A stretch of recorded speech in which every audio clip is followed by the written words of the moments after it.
Proses rekapitulasi penghitungan suara pemilu dalam waktu dekat akan dilakukan oleh KPU Palembang. Menurut rencana sesuai rapat pleno yang dilakukan, proses rekapitulasi dilakukan pada tanggal 2 hingga tanggal 5 Maret di KPU Palembang. Dalam proses ini, Komisioner KPU Palembang dari Divisi Teknis mengungkapkan, jika mereka tidak akan lagi membuka kotak suara pemilu, melainkan langsung membaca hasil rekapitulasi yang dilakukan di tingkat PPK. Kecuali jika ada perbedaan C pleno dengan C salinan dari saksi maupun panwas, maka KPU baru akan membuka kotak suara dan menghitung ulang. Antara C plano dengan C salinan yang dipunyai oleh saksi dan juga panwas, itu bisa untuk membuka kotak dan menghitung ulang.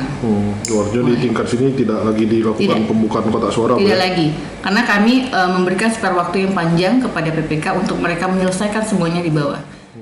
Sejauh ini di tingkat Kota Palembang, hampir seluruh PPK telah menyelesaikan proses rekapitulasi penghitungan suara pemilu. Firman Hidayat, PAL TV.